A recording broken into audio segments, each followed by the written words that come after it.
Hey guys, it's me, Alice. And today I'm just gonna tell you about the project I've been working on. I've mentioned that I have a project I've been working on for a bit in a few past videos. You might have seen it, but if you weren't paying attention to that, that's all right. So I'm gonna get into that. So basically, for the past year or so, I have been making a game, a Toys to Life game, although it doesn't have to specifically be Toys to Life if you don't want to play it that way. So, you remember that game, Prodigy Math? If you're not Gen Z or Gen Alpha, you most likely have no idea about it. That is, if you weren't like a teacher that was using it in schools.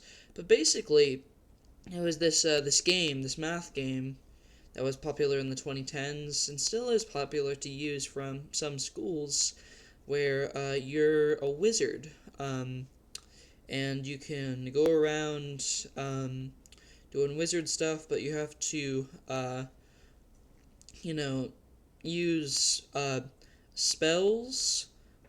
Like, to use your spells, you have to um, answer math questions. And also, sorry about the glitching. My camera's kind of buggy right now. But, yeah. So, yeah, Prodigy Math. So I made a game where you play as the Epics from Prodigy Math, which is where the Toys to Life sort of idea about it, comes from. Uh, Prodigy Math had these things called the Epics, which were these toys that you would buy, and you could, uh, there was like codes, I think, at the bottom of the toys. Um, and you could uh, like type those into like the interface before you log in, and you could have them as pets in the game. By the way, the whole thing was that you like catch pets at the end of fights, and that's like the monsters that you're fighting. Uh, but anyway, so there was to the actual game. This Prodigy Math had a house building thing, at least when I last played it, where like it's your home that you like start the game in. You can like buy stuff to like change it. You can like get new houses and things. That was just like sort of a side thing. But my game is like an updated and kind of worse version of that. But it's open source. So you can mess with it however you want. You can even make it not Prodigy related. Best of all, it's free. So, yeah, um,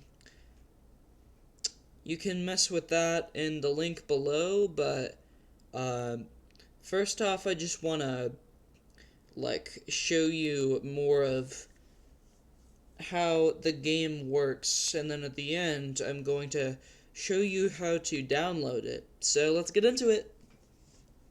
Okay, so this is the game. Uh, you can move around the epics with the arrow keys, and if you turn on your caps lock, you can actually use WASD if you want. And you can move around these objects, and you can save their position.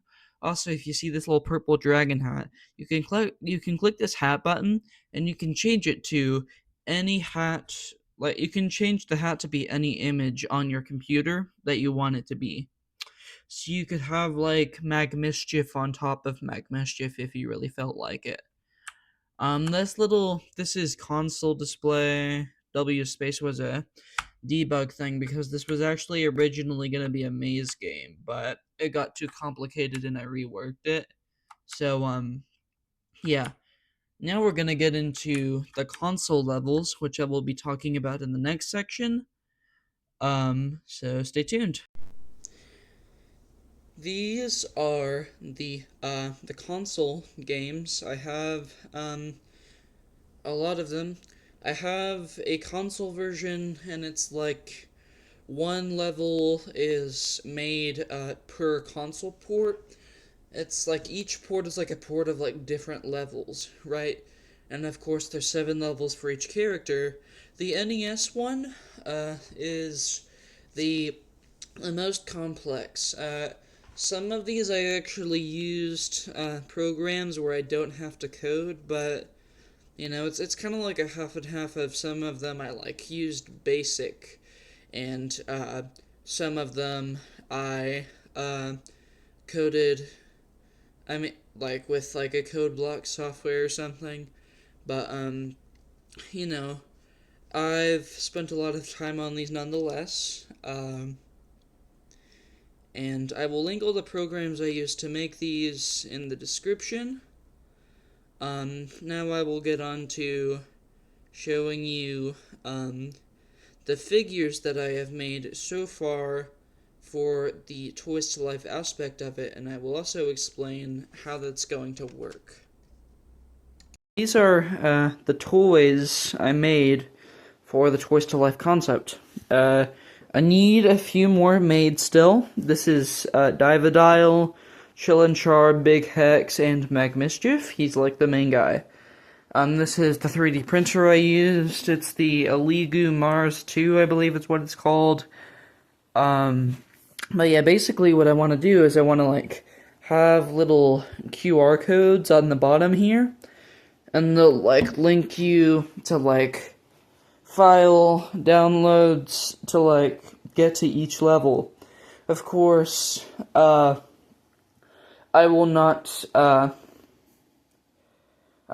be making these sold, like, I will not be selling these, like, in mass production, because these characters, of course, I did not make. Prodigy Math did. So, yeah, I will be giving these to a dear friend of mine, when they are complete, as well as files for the game. And next, I will be talking about a project that I am actually still working on that's kind of in relation to this. So, stay tuned for that. This is actually something I'm going to use to make my own little homemade console for the console ports of this game.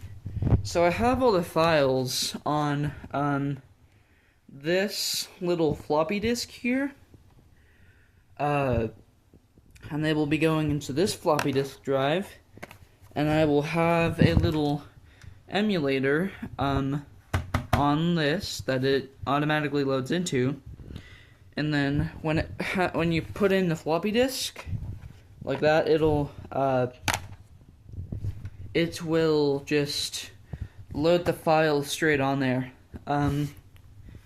So actually, I do plan to maybe show a video about how you can set this all up on your own if you'd like. Let me know in the comments if you want that. But, yeah, this is the game on a floppy disk, little floppy disk drive for a modern PC. And now we're gonna get into how to do the downloads. Okay, hello again, guys. So, these are the downloads. They are in the Discord server, that of course will be linked in the description below, right? So, all of it is pretty simple. Main thing I want to get into first off is with these HTML files, which are the main games that are not the console ports that I made for my little console project. You need these program files, which are a bunch of images that are the sprites. Of course, what you can also do is you can use your own images for each sprite, and of course, you will have to change.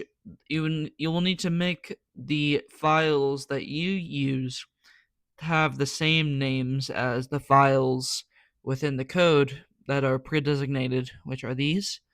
But that should all be pretty easy to do. Now then, back to the important thing with the console ports. So, as you'll see, FloraFox here, that is the Apple II game, right? So with this level, You actually need to load a DOS disk, whether you're doing this with a real Apple II or an emulator. You first need to go into DOS. Then you can copy and paste this basic file into your Apple II emulator through the Shift Int keys, or if you're doing it on a real Apple II, you'll probably just have to type it manually, unless you have some other tool that allows you to copy and paste from a main computer, or maybe even just pull over basic files, which will be unfortunate. Um, but they're all just here. I've told you all the extra steps that are not listed, and that should be the end of it. So I hope you guys have had a fun time watching this video, and I hope you play my games and maybe change them up a bit. Maybe make your own stuff. But if you do make your own stuff, please credit me. I'm not gonna copyright them or anything, so it's not a necessity. But just out of the kindness of your heart, if you could, just talk about, Alice Games made the code for this, and really that's it. Have fun playing.